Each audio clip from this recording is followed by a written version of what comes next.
Good morning, everybody. I'm Jared Klein coming to you live from the NBC29 Digital Desk with a look at our morning rush on this Friday. TGIF, let's get things started with the top stories over on NBC29.com. Coming in at number 1, Charlottesville Airport making adjustments for Avella. We'll get to that story in just a moment. At number 2, Scottsville man charged in connection with a shooting in Albemarle.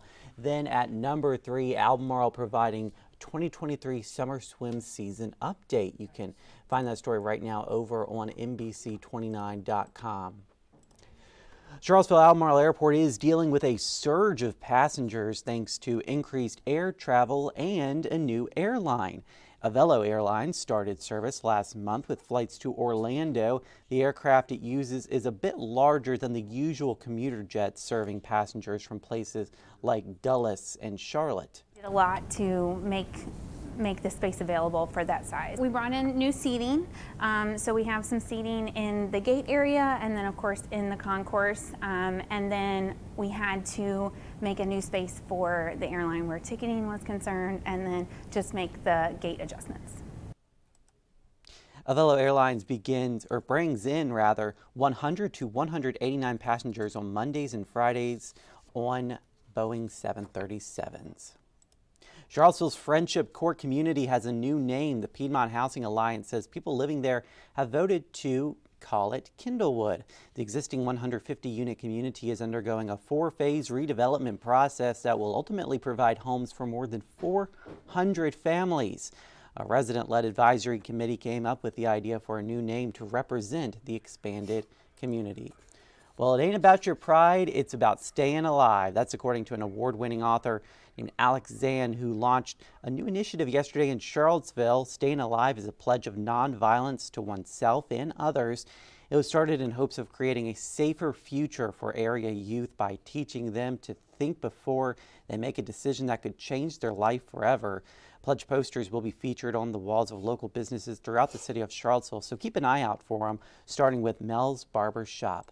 And finally, in our local beat this morning, the Charlottesville Regional starts today. The 4 participating teams were at Disharoon Park practicing yesterday. As you can see, UVA grad student pitcher Brian Edgington will be Virginia's starter today in its noon game against Army.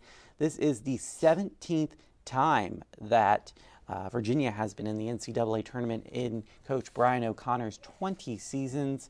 The guys say they're prepared and feeling loose. If you do plan on attending that game today, though, make sure you wear sunscreen and prepare for it to be hot. And exactly. And speaking of hot, a lot of people will be heading to the beach this summer as temperatures warm up and kids go on summer break.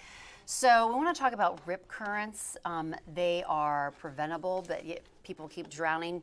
There have been 29 deaths in the United States so far this year. Wow. And we haven't even hit the peak beach going season yet. Yeah. So experts say that if you're caught in a rip current, to not swim directly back to the shore, but instead swim parallel with the shoreline. I was always taught to kind of get on your back and just kind of swim parallel until you can get out of it. And according to experts, rip currents are only about 50 to 100 feet wide.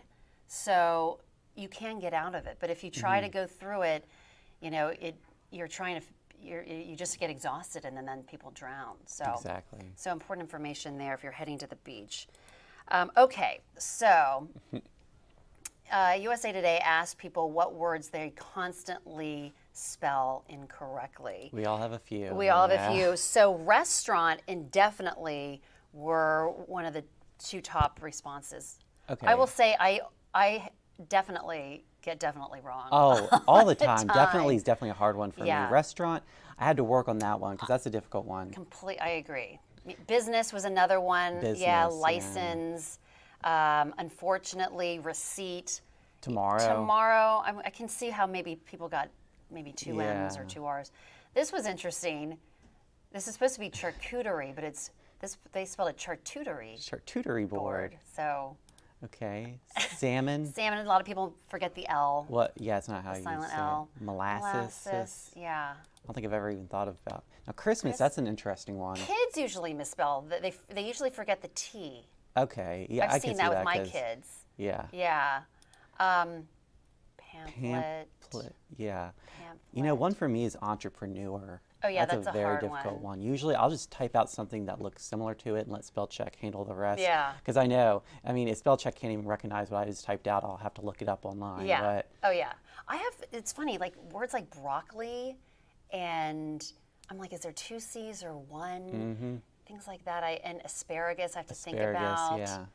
Yeah. When you're making your grocery list there. Yeah, right. I'm like, and then But I know mean, it. Yeah. you know what it means. Yeah, So. but I have to like double check those. Yeah. So, all right, and then finally, this is just so sweet. So this curious orangutan at the Louisville Zoo. There's a mom with her baby visiting, and look how the orangutan motions the mom to come over, so she can get a closer look at the baby.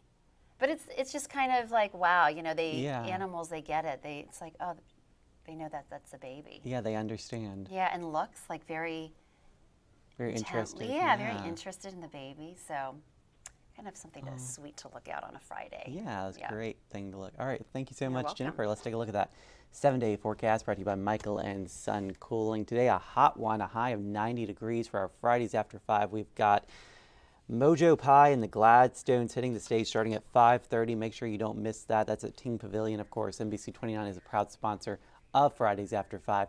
Tomorrow is a high of 88 with some showers and storms moving in later on in the day, and then things are cooling off for our Sunday with a high of 75. I hope you guys have a great Friday out there, a great weekend ahead. We'll see you again on NBC29 News at noon, and of course we're always live. You can catch us on NBC29.com.